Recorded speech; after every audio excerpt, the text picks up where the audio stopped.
Cherian J Puthiyanam, V R Bhaskaran, Thankappan P ഇവരുടെയും ആത്മാക്കൾക്ക് നിത്യശാന്തി നൽകണമെന്ന് നമുക്ക്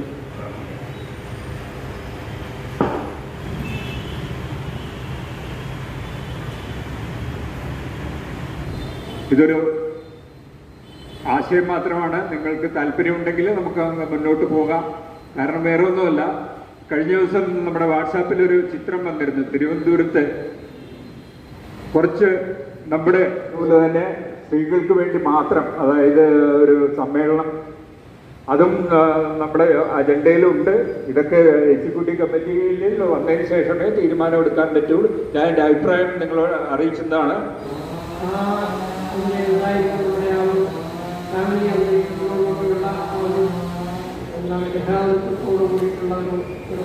ഓർമ്മകളും ഒക്കെ അതിൻ്റെ ഫലമായിട്ടാണ്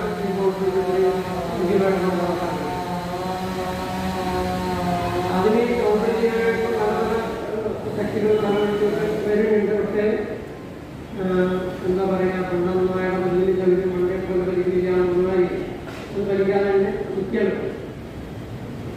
എന്തായാലും വളരെ നമുക്കൊക്കെ ആ കോൺഫിഡൻസ് ബോംബൊന്നുമല്ല, നമുക്ക് കേൾക്കാൻ സുഖമുള്ള ചില കാര്യങ്ങൾ അത്രയേ ഉള്ളൂ. അതായത് നമ്മൾ ഏതാണ്ട് 2012 ഐപ്പാർക്ക് വന്ന കാലം മുതൽ പെൻഷൻ അപ്ഡേഷൻ അതുവരെ ആരും പറഞ്ഞു കേട്ടിട്ടില്ല. അന്ന് മുതൽ നമ്മൾ കേൾക്കണതാണ്. അതിനുള്ള പല പരിപാടികളും നമ്മൾ ധർണകൾ, മെമ്മോറാണ്ടം അയക്കൽ, അങ്ങനെ പല പല പരിപാടികളും നമ്മൾ നടത്തി. കേസുകൾ നടക്കുന്നുണ്ട്, ഇതൊക്കെ ഉണ്ട്. എന്നിട്ടും മറ്റു പല കാര്യങ്ങളും നടന്നു. 100% DA യൂട്ടിലൈസേഷൻ കിട്ടി, ഫാമിലി പെൻഷൻ കിട്ടി, അല്ലെങ്കിൽ റിസൈൻ ചെയ്തവർക്കുള്ളൊരു ഓപ്ഷൻ കിട്ടി. ഇങ്ങനെയൊക്കെ ചില കാര്യങ്ങളൊക്കെ നടന്നെങ്കിലും ഏറ്റവും കറക്റ്റായിട്ടുള്ള നമ്മുടെ അപ്ഡേഷൻ ഓഫ് പെൻഷൻ ഇതുവരെയും അതങ്ങോട്ട് മുന്നോട്ട് നീങ്ങിയിട്ടില്ല എന്നുള്ള ഒരിത് നമുക്കെല്ലാവർക്കും വളരെ ഫ്രസ്ട്രേഷൻ തരുന്നൊരു കാര്യമാണ്. നിങ്ങൾ ഗവർണിംഗ് കൗൺസിൽ മീറ്റിങ്ങിൽ അപ്പോൾ ഈ JD ശർമ്മ ഏറ്റവും അവസാനം എല്ലാവരുടെയും സംസാരമൊക്കെ കഴിഞ്ഞ് കഴിഞ്ഞപ്പോഴാണ് JD ശർമ്മയ്ക്ക് അവസരം കൊടുത്തത്. അപ്പോൾ അദ്ദേഹം പറഞ്ഞ ചില കാര്യങ്ങളാണ് എനിക്ക് പറയാനുള്ളത്. അതായത് അപ്ഡേഷൻ കേസിൽ ഇപ്പോൾ ഇൻഷീസിംഗിലാണ് നമ്മളെല്ലാം എപ്പോഴും പറഞ്ഞുകൊണ്ടിരിക്കുന്ന കാര്യം. മെയ് 24 മുതൽ ജൂലൈ 14 വരെ സുപ്രീം കോടതി സമ്മർ വെക്കേഷൻ, അത് കഴിഞ്ഞിട്ട് ആ കേസ് വരുള്ളൂ. ആ കേസ് വന്നാൽ അതൊരു ഹിയറിങ്ങിനുള്ള ഇപ്പോഴും പലപ്പോഴും ലിസ്റ്റ് ചെയ്തെങ്കിലും അതിൻ്റെ സീരിയൽ നമ്പർ നമ്മളുടെ അതിന് മുമ്പ് പലതും ഉള്ളതുകൊണ്ട് ഒന്നിട്ടില്ല എന്നുള്ളത്. അപ്പോൾ അത് എപ്പോഴും മുകളിലേക്ക് എടുത്ത് വയ്ക്കാനുള്ള ശ്രമങ്ങൾ പെർമനൻ്റ് ആയിട്ട് ഹിയറിങ്ങിനുള്ള ലിസ്റ്റിലേക്ക് നമ്മൾ വന്നിട്ടുണ്ട്. അതിപ്പോൾ ഈ ജൂലൈ 14 കഴിഞ്ഞാൽ വരുന്ന ആദ്യത്തെ ഒരാഴ്ച എന്തായാലും മിസ്ലൈനിയസ് കേസുകളായിരിക്കുന്നു. അത് കഴിഞ്ഞിട്ടുള്ള സമയത്ത് അപ്പം അദ്ദേഹം തന്നെ പറഞ്ഞത് മിക്കവാറും ഓഗസ്റ്റ് അവസാനത്തിനകം അല്ലെങ്കിൽ സെപ്റ്റംബർ ആദ്യത്തിനകം നമുക്ക് അതിൻ്റെ ഒരു ഫൈനൽ ഹിയറിംഗ് ഉണ്ടാവും. ആ ഹിയറിങ്ങിൽ നമുക്ക് മിക്കവാറും പോസിറ്റീവായിട്ട് തന്നെയുള്ളൊരു റെസ്പോൺസ് കിട്ടും എന്നുള്ളതാണ് ഒരു കാര്യം. പിന്നെ ഫണ്ടിൻ്റെ കാര്യമാണ് രണ്ടാമത്തെ കാര്യമായി ഇതിനെ പറയുന്നത്. അവർ പറയുന്നത് ഇപ്പോഴത്തെ നമ്മുടെ പെൻഷൻ കോർപ്പസ് 4,27,000 കോടിക്ക് അതിൻ്റെ yield is only around 6%. ആ 6% വെച്ചിട്ട് വരുമ്പോൾ ഈ 3,288 കോടി രൂപയാണ് ആക്ച്വലി ഒരു വർഷം ഔട്ട്ഗോ അഡീഷണലായിട്ട് വരുന്നത് അപ്ഡേഷന്. അത് വളരെ കൃത്യമായിട്ട് നമ്മൾ ഓരോരുത്തരുടെയും സ്റ്റേജൊക്കെ കാണിച്ച് കാൽക്കുലേറ്റ് ചെയ്ത് അതൊക്കെ സുപ്രീം കോടതി ഫയൽ ചെയ്തിട്ടുണ്ട്. ഈ എങ്ങനെയാണ് ഈ എമൗണ്ട് അറൈവ് ചെയ്തൊക്കെ സുപ്രീം കോടതിയിൽ നമ്മുടെ കൗണ്ടർ അപ്ഡേഷനിൽ നമ്മൾ ഫയൽ ചെയ്തിട്ടുണ്ട്. അതിനെ നിഷേധിക്കാൻ IBAക്ക് കഴിഞ്ഞിട്ടില്ല. ഇപ്പോൾ ഓൾറെഡി ഇപ്പോൾ നിലവിൽ ഈ പെൻഷൻ കോർപ്പസിൻ്റെ yield എന്ന് പറഞ്ഞാൽ ഇത് ഈസ് അറൗണ്ട് 7.8% ആണ്. അങ്ങനെയാണെന്നുണ്ടെങ്കിൽ ഈ പറഞ്ഞത് 54,000 എന്നുള്ള 41,000 വരുള്ളൂ. രണ്ടാമത്തെ കാര്യം, ഓൾറെഡി ഒരു വർഷം ഈ പെൻഷൻ കോർപ്പസിന് മോർ ദാൻ 20,000 crores ഇൻക്രീസ് വരുന്നുണ്ട് എവറി ഇയർ. അതായത് 2019-നും 2024-നും ഇടയ്ക്ക് 5 കൊല്ലം കൊണ്ട് 1,08,000 കോടി രൂപയുടെ ഇൻക്രീസ് വന്നു പെൻഷൻ കോർപ്പസിൽ. ദാറ്റ് മീൻസ് ആവറേജ് 20,000 കൂടുതൽ എവറി ഇയർ ഉണ്ട്. അപ്പോൾ 20,000 ഒരു വർഷം കൂടുതൽ വരുമ്പോൾ ഈ 3,282 കഴിഞ്ഞാലും പിന്നെ 10,16,000 കോടി മിച്ചുണ്ടല്ലോ. പിന്നെ അതിന് വേറൊരു അഡീഷണൽ പ്രൊവിഷൻ്റെ ആവശ്യമില്ല എന്നുള്ള കാര്യം നമ്മൾ സംസാരിച്ച് DFSകാരത് അക്സെപ്റ്റ് ചെയ്തിട്ടുണ്ട്.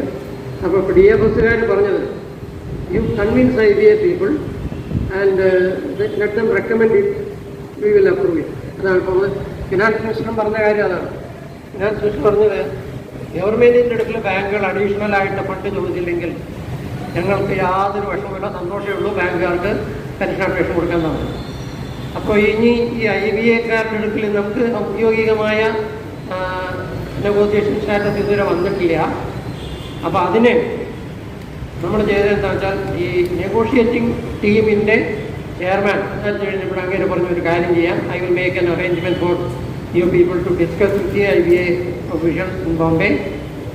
അതിനനുസരിച്ചിട്ട് നിങ്ങൾ ഈ കാര്യങ്ങൾ അവരെ പറഞ്ഞത് കൺവിൻസ് ചെയ്യുക, we can push it through എന്നുള്ള രീതിയിൽ IBA-യുടെ നെഗോഷിയേറ്റിംഗ് ടീമിൻ്റെ ചെയർമാൻ പറഞ്ഞിട്ടുണ്ട്. അതാണ് ഞാൻ പറഞ്ഞത് ഒരു ഫേവറബിൾ ആയിട്ടുള്ള കാര്യമുണ്ടെന്ന്. കാരണം കേസിനെ മാത്രം ഡിപ്പെൻഡ് ചെയ്യാതെ, കാരണം നമ്മുടെ ഫാമിലി പെൻഷനും അതുപോലെ തന്നെ 100% DA ഒക്കെ കേസ് വഴിയൊന്നും അല്ല കിട്ടിയത്, കേസൊക്കെ തള്ളിപ്പോയതാണ്. അതുപോലെ തന്നെ ഈ കാര്യം നമുക്ക് സാധിച്ചെടുക്കാൻ പറ്റുന്നതാണ് ഇപ്പോഴത്തെ നമ്മുടെ ഒരു പ്രതീക്ഷ. കാരണം ഇത് നിഷേധിക്കാൻ ആർക്കും കഴിയില്ല. സാമാന്യ കോമൺ സെൻസുള്ള ഒരാൾക്ക് പറഞ്ഞാൽ മനസ്സിലാവുന്ന കാര്യമാണ്. 20,000 കോടി ഓരോ കൊല്ലവും കൂടുമ്പോൾ ഈ 3,200 കോടി രൂപയ്ക്ക് വേണ്ടിയിട്ട് എന്തിനാണ് അഡീഷണൽ ഇൻവെസ്റ്റ്മെൻറ്റ് എന്ന് വെച്ചാൽ തലയ്ക്ക് വെളിയുള്ള ഒരാൾക്ക് അത് അക്സെപ്റ്റ് ചെയ്യാൻ പറ്റുകയാണ്. അപ്പോൾ ആ കാര്യം IBA ഒഫീഷ്യൽസായിട്ട് അധികം താമസിയാതെ തന്നെ ഏതെങ്കിലും ഒരു ദിവസം ഒരു അപ്പോയിൻമെൻറ്റ് ഫിക്സ് ചെയ്ത് ചെയ്യും. അത് കഴിഞ്ഞ് IBA കൊണ്ട് റെക്കമെൻഡ് ചെയ്യിക്കാം. റെക്കമെൻഡ് ചെയ്താൽ DMS-ൽ മേ ബി ഇതെല്ലാം ഏതാണ്ട് ഒരു ഓഗസ്റ്റ് സെപ്റ്റംബറിനകത്ത് ആവും എന്നുള്ളതാണ് ഒരു പ്രതീക്ഷ. ഇതാണ് നമ്മുടെ ഈ അപ്ഡേഷനെ സംബന്ധിച്ചുള്ള ഏറ്റവും വലിയ. രാവിലെ മഴയും കാലാവസ്ഥയെല്ലാം കണ്ടപ്പോൾ സ്വല്പം വിഷമം തോന്നി. കാരണം ഇത്രയധികം ദൂരം ട്രാവൽ ചെയ്ത് നമ്മൾ വന്നിട്ട് എങ്ങനെ ആയിരിക്കുമോ എന്നുള്ളത്. പക്ഷെ വളരെ സന്തോഷമുണ്ട്. നമ്മളെ ഈ നേച്ചറിൻ്റെ ഇത്രയും കടുത്ത ഒരു നമുക്കെതിരെയുള്ള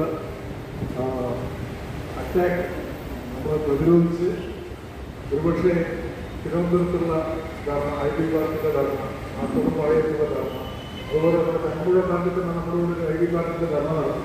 അത് മഴയുണ്ടായി. അതിനെല്ലാം അതിജീവിച്ച് നമ്മൾ ഇന്നത്തെ മീറ്റിംഗ് ഇവിടെ വളരെ ഒരുപാട് ആൾക്കാരുകൾ സന്നിഹിതരായിരിക്കും. വളരെ സന്തോഷമുണ്ട്. സപ്പോർട്ട് ഇനിയുള്ള കാലങ്ങളിൽ നമ്മൾ എങ്ങനെ പോകണമെന്നുള്ളൊരു ദിശാബോധം നമ്മളിൽ ആ ഒരു ഉറപ്പ് തന്ന ഒരു സമ്മേളനമായി. കാരണം നമ്മുടെ ഈ കൾച്ചർ നമുക്കറിയാം. സ്റ്റേറ്റ് ബാങ്ക് ഓഫ് നമ്മുടെ ഒരു സംഘടനയും കുറച്ച് കാണാൻ പറ്റില്ല. പക്ഷേ നമ്മുടെ ഒരു വർക്ക് കൾച്ചറും നമ്മുടെ സർവീസ് കണ്ടീഷനും ഒരുപക്ഷെ ഞാൻ IB പാർട്ടിയുടെ മീറ്റിങ്ങിന് പോയിരുന്നപ്പോൾ ഒരു DC മീറ്റിങ്ങിന് പോയിരുന്ന നടാത്തോട് ഈ കാര്യങ്ങൾ സംസാരിച്ചിരുന്നു.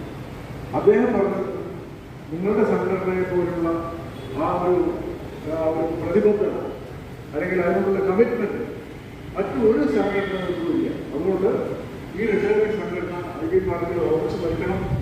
കാരണം നിങ്ങൾ വേണം ഇതിനെ മുന്നോട്ട് കൊണ്ടുപോകാൻ. നമുക്ക് ഇനിയുള്ള ഭാവിയിലുള്ള ഒരുപാട് ഡിമാൻഡ്സ് നമ്മുടെ ഈ പെൻഷൻ അപ്ഡേഷൻ പോലെ അല്ലെങ്കിൽ ഹെൽത്ത് ഇൻഷുറൻസിനെ പോലെ സ്പെഷ്യൽ എലവൻസിനെ പോലെയുള്ള കാര്യങ്ങൾ മുന്നോട്ട് കൊണ്ടുപോകണമെന്നുണ്ടെങ്കിൽ APR ഇതിനകത്ത് ഒരു പ്രധാന റോള് എടുക്കണം. അതിൻ്റെ മെയ് 31 റിട്ടയർ ചെയ്ത SBIയിൽ നിന്നും SBTയിലുള്ള സ്ഥാനാർത്ഥി 90% ആദ്യം ഉൾപ്പെട്ടതെന്ന് നോക്കാം.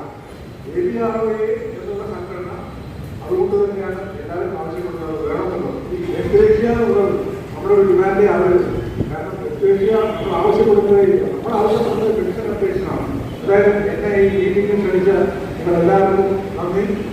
എല്ലാവർക്കും ഗുഡ്. Thank you. എൻ്റെ പേര് ഷീലാമ്പ ജോസഫ് എന്നാണ്. ഞാൻ മെയ് 31 തീയതി ഗ്ലോബൽ NRI സെൻ്ററിൽ നിന്നാണ് എറണാകുളത്തു നിന്നാണ് റിട്ടയർ ചെയ്തത്. ഞാൻ 1987 മാർച്ച് 7-ാം തീയതി SBT MG റോഡ് ശാഖയിൽ ജോയിൻ ചെയ്തു. വളരെ SBTയിൽ വർക്ക് ചെയ്തിരുന്ന സമയം വളരെ സന്തോഷകരമായിട്ട് ഒരു കൂട്ടായ്മ പോലെ, ഒരു കുടുംബം പോലെയാണ് എല്ലാവരും ഒത്തുചേർന്ന് ജോലി ചെയ്തിരുന്നത്. അതിപ്പോൾ എല്ലാവർക്കും കൂടെ കൂടിയിരിക്കുന്ന എല്ലാവർക്കും അറിയാവുന്നതാണ്. SBTയിൽ ഒരു കുടുംബ കൂട്ടായ്മയായിട്ടാണ് കടന്നു പോയിരുന്നത്. ഈ കൂട്ടായ്മയിലേക്ക് തിരിച്ചു വരുവാനായിട്ടുള്ള ഭാഗ്യം തന്നതിന് ദൈവത്തിനോട് നന്ദി പറയുകയാണ്. നിങ്ങളെല്ലാവർക്കും SBT മൈത്രിയെക്കുറിച്ച് നല്ല ധാരണയുണ്ടെന്ന് എനിക്കറിയാം. ഇവിടെ കൂടിയിരിക്കുന്നതിൽ മിക്കവാറും ആൾക്കാരെല്ലാവരും SBT മൈത്രിയുടെ അംഗങ്ങളുമാണ്. SBT മൈത്രിയെ തുടങ്ങിയിട്ട് ഏകദേശം 3 വർഷമാകാൻ പോകുന്നു. ഏതാണ്ട് 42 ലക്ഷം രൂപ നമ്മുടെ ഈ അംഗങ്ങളും അവരുടെ ബന്ധുക്കളും സുഹൃത്തുക്കളും ചേർന്ന് നമുക്ക് സംഭാവനയായിട്ട് നൽകിയിട്ടുണ്ട്. ഏകദേശം 22 ലക്ഷം രൂപയോളം നമ്മൾ സഹായധനമായിട്ട് ആളുകൾക്ക് വിതരണം ചെയ്ത് കഴിഞ്ഞു. SPT മൈത്രി പ്രധാനമായിട്ട് സഹായം നൽകുന്നത് പാവപ്പെട്ട വിദ്യാർത്ഥികൾ, രോഗികൾ, ഭവനങ്ങളില്ലാത്തവർ, ഇങ്ങനെയുള്ളവരെ പ്രത്യേകമായിട്ട് കണ്ടുപിടിച്ച് ആണ് സംഭാവന നൽകുന്നത്. നമ്മുടെ മൈത്രി എന്ന സംഘടന പല രീതിയിലുള്ള സഹായങ്ങൾ, എഡ്യൂക്കേഷൻ, ഇതുപോലെ തന്നെ മറ്റ് വൈദ്യസഹായം, അങ്ങനെയുള്ള കാര്യങ്ങളെല്ലാം നമ്മൾ ചെയ്തുകൊണ്ടിരിക്കുകയാണ്. അപ്പോൾ അതിൻ്റെ കൂട്ടത്തിൽ എൻ്റേതായ ചെറിയൊരു കോൺട്രിബ്യൂഷൻ എന്ന രീതിയിലാണ് വിധവയായ ഒരു സ്ത്രീക്ക് ഒരു വീട് വെച്ച് കൊടുക്കാൻ ഒരു തീരുമാനമെടുത്തത്. അപ്പോൾ അത് അവർക്ക് വളരെയധികം അവരുടെ ജീവിതത്തിലെ ഒരു വലിയൊരു സഹായമായിരിക്കും എന്ന് തോന്നിയതുകൊണ്ടാണ് അത് ചെയ്യാനായിട്ട് നിന്നത്. അതുപോലെ തന്നെ ബാക്കി എല്ലാവരും മുന്നോട്ട് വന്ന് നമ്മുടെ സമൂഹത്തിൽ ദരിദ്രരും ഒരു പിന്നോക്കം നിൽക്കുന്നതുമായ ആളുകൾക്ക് സഹായം ചെയ്യുന്നതിന് വേണ്ടിയിട്ട് 40 ലക്ഷം രൂപ 2 വീടുള്ള കാറ്റ് കഴിഞ്ഞ ദിവസം 9-ാം തീയതി നമ്മളിവിടെ ടൗൺഷിപ്പ് പ്രോജക്റ്റിൻ്റെ സ്പെഷ്യൽ ഓഫീസർ കഴിഞ്ഞ ദിവസം ഗവേണിംഗ് കൗൺസിൽ എന്ന് പറഞ്ഞപ്പോഴേ അവർ ഭയങ്കര സന്തോഷമായിട്ട് പറയുന്നുണ്ടായിരുന്നു. കാരണം 70 ലക്ഷം രൂപ ഇപ്പാർക്ക് കേരള സ്റ്റേറ്റ് കമ്മിറ്റി കൊടുത്തു എന്ന് പറയുമ്പോഴേ നമ്മളാരും സാധാരണ ഒരു സംഘടന ചെയ്തിട്ടില്ല. അതൊരു കാര്യമാണ്. മറ്റു പല സംഘടനകളും റിട്ടയർമെൻറ്റിൻ്റെയും ഒക്കെ കളക്ഷനെ എടുക്കുന്നില്ല എന്നുള്ളത്.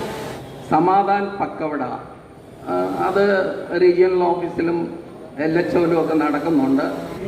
നമ്മുടെ ഈ എക്സിക്യൂട്ടീവ് കമ്മിറ്റി ലേഡീസ് റെപ്രസെൻറ്റേഷൻ കൂടുതലാണ്. ഇപ്പോൾ ലേഡീസിൻ്റെ ഒരു ഗ്രൂപ്പാണെന്ന് പറഞ്ഞതിനോട് ഞാൻ യോജിക്കുന്നുണ്ടോ. നമ്മൾ ലേഡീസ് ശരിക്കും ഒരു ഗ്യാങ് ഉണ്ടാക്കിയാൽ നമുക്ക് എവിടെയെങ്കിലും ഒന്ന് ചെറുതായിട്ട് വല്ലപ്പോഴും ഒന്ന് ഗെറ്റ് ടുഗറായിട്ട് കൂടാം, അല്ലെങ്കിൽ ചെറിയ പിക്നിക്ക് പോലെ പോവാം. അങ്ങനെ നമ്മുടെ ആർക്കിപ്പോൾ ബോറടിച്ചിരിക്കുന്ന ആരെങ്കിലും ഉണ്ടെങ്കിൽ അവരെയൊക്കെ ഒന്ന് ആക്റ്റീവ് ആക്കാനായിട്ട് നല്ല കാര്യമായിരിക്കും എന്ന് എനിക്ക് തോന്നുന്നു. നമുക്ക് 3 മാസം കൂടുമ്പോഴെങ്കിലും ഇവിടെ വെച്ചൊരു മീറ്റിംഗ് നടത്താം. കാരണം 3 നില കയറി മേളിൽ ചെല്ലുന്ന ബുദ്ധിമുട്ട്, എത്തിപ്പെടാനുള്ള ബുദ്ധിമുട്ട്, ഇവിടെ ആണെങ്കിൽ എല്ലാത്തിനും സൗകര്യമുണ്ട്. ഹോസ്പിറ്റലിൽ അഡ്മിറ്റ് ചെയ്ത് ഡിസ്ചാർജായി ഇൻഷുറൻസ് ഉണ്ട്, എസ്പെഷ്യലി SBIയിലായിരുന്നു ഇൻഷുറൻസ് ഉണ്ടെങ്കിൽ അതൊന്ന് പാസ്സായി കിട്ടാൻ വിടുന്ന പാട്. മഹാകവി ചങ്ങമ്പുഴ കൃഷ്ണപിള്ളയുടെ നാടായ ചരിത്രപ്രസിദ്ധമായ ഈ എടപ്പള്ളി അദ്ദേഹത്തിൻ്റെ നാമധേയത്തിലുള്ള ഈ പാർക്കിൽ വെച്ച് സ്മാരകം ആയിട്ട് പറഞ്ഞിട്ടുള്ള ഈ ചങ്ങമ്പുഴ പാർക്കിൽ വെച്ച് ഇന്ന് ഈ യോഗ ഇവിടെ കൂടാനായിട്ട് കഴിഞ്ഞതിൽ വളരെയധികം ചാരിതാർത്ഥ്യമുണ്ട്. ഈ പ്രതികൂല സാഹചര്യങ്ങളിലും വന്നു ചേർന്നതിലുള്ള സന്തോഷവും ആദ്യമായിട്ടൊന്ന് അറിയിക്കട്ടെ. ഇതിന് അധ്യക്ഷ പദം വഹിക്കുന്ന ശ്രീകുമാർ സാറിന് നിങ്ങളേവരെയും പേരിലുള്ള നന്ദി അറിയിച്ചുകൊള്ളട്ടെ. അതുപോലെ തന്നെ പാലക്കാട് നിന്ന് നമ്മുടെ പ്രസിഡന്റ് VS കൃഷ്ണൻ സാറ് കടന്നു വന്നു. സാറിനെ ഈ മീറ്റിങ്ങിലേക്ക് ക്ഷണിച്ചപ്പോൾ ഒരു വൈമനസ്യം കൂടാതെ സന്തോഷപൂർവ്വം സ്വീകരിക്കുകയും ഇത്രയും ദൂരം കടന്നു വന്ന് ഈ മീറ്റിങ്ങിൽ നമ്മുടെ ചീഫ് ഗസ്റ്റായിട്ട് പങ്കെടുക്കുകയും ചെയ്ത സാറിനോടുള്ള അഗേതമായ നന്ദിയും ഈ സമയത്ത് നിങ്ങളുടെ ഏവരെയും പേരിൽ രേഖപ്പെടുത്തിക്കൊള്ളട്ടെ. അതുപോലെ ഡിസ്ട്രിക്ട് സെക്രട്ടറി ആയിട്ട് ചുമതലയെടുത്തിട്ടുള്ള സുരേഷ് ബാബു, വളരെ ഊർജ്ജസ്വലനായ ഒരു നേതാവിനെയാണ് നമുക്ക് കിട്ടിയിരിക്കുന്നത്. നിങ്ങളുടെ ഏവരുടെയും പേരിൽ സുരേഷ് ബാബുവിനെ അനുമോദിക്കുന്നു. അതോടൊപ്പം സുരേഷിനോടുള്ള നന്ദിയും അറിയിച്ചുകൊള്ളട്ടെ. അതുപോലെ തന്നെ ക്ലസ്റ്റർ ലീഡേഴ്സ് ആയിട്ടെത്തിയിട്ടുള്ള എല്ലാ ഇടുക്കി ക്ലസ്റ്ററിൻ്റെ ലീഡറായിട്ട് എത്തിയ KT തോമസ്, മൂവാറ്റുപുഴ ക്ലസ്റ്ററിൻ്റെ കൺവീനറായിട്ടുള്ള സദാശിവൻ സാറ്, പെരുമ്പാവൂർ ക്ലസ്റ്ററിൻ്റെ CK മോഹനൻ, നോർത്ത് പറവൂര് രമേശ്, ആലുവയിൽ ശ്രീരപ്പിള്ള സാറിന് പങ്കെടുക്കുന്നില്ല, പക്ഷേ ആലുവയിൽ മറ്റ് മെമ്പേഴ്സ് വന്നിട്ടുണ്ട്. അതുപോലെ തൃപ്പൂണിത്തുറയിൽ നിന്ന് ജയശങ്കർ, ഇവിടുത്തെ കൺവീനറായ ജയശങ്കർ, എറണാകുളം സൗത്തിൻ്റെയും ഈസ്റ്റിൻ്റെയും കൺവീനേഴ്സായിട്ട് വന്നിട്ടുള്ള ഏവർക്കും നിങ്ങളുടെ ഏവരുടെയും പേരിലുള്ള നന്ദി സ്നേഹവും അറിയിച്ചുകൊള്ളട്ടെ. ഇതിലൊക്കെ ഉപരിയായി ഇത്രയും മെമ്പേഴ്സ് ഈ പ്രതികൂല കാലാവസ്ഥയിലും കടന്നു വന്ന്, പ്രത്യേകിച്ച് ലേഡി സഖാക്കൾ ഇത്രയും പേര് വന്നതിൽ വളരെയധികം സന്തോഷമുണ്ട്. എടപ്പള്ളിയിൽ നടത്തിക്കൊണ്ടാണോ എന്നറിഞ്ഞുകൂടാ, ആയാലും ഇവിടെ ആ ഒരു സജഷൻ വന്ന വളരെ സ്വാഗതാർഹമാണ്. എടപ്പള്ളിയിൽ ഇനിയും അല്ലെ 3 മാസം കൂടുമ്പോൾ സംഘടിപ്പിക്കാനുള്ള ഈ മീറ്റിങ്ങുകൾ സംഘടിപ്പിക്കാനായിട്ട് നമുക്കത് കൺസിഡർ ചെയ്യാം.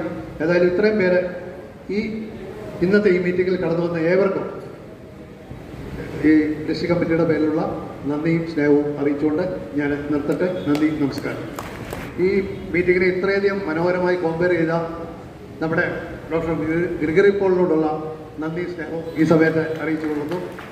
അതുപോലെ തന്നെ നമുക്ക് ഈ പാർക്ക് ഈ ഓഡിറ്റോറിയം നമ്മുടെ ഈ മീറ്റിങ്ങിനായിട്ട് വിട്ടു തന്ന ചങ്ങമ്പുഴ സ്മാരക കേന്ദ്ര അധികാരികളോടും അതുപോലെ തന്നെ മൈക്കും നമ്മുടെ ലൈറ്റ് ആൻഡ് സൗണ്ട് ഓപ്പറേറ്റ് ചെയ്യുന്ന ശ്രീ പ്രദീപിനോടുള്ള നന്ദി അറിയിച്ചുകൊണ്ട് നിർത്തട്ടെ. നന്ദി, നമസ്കാരം.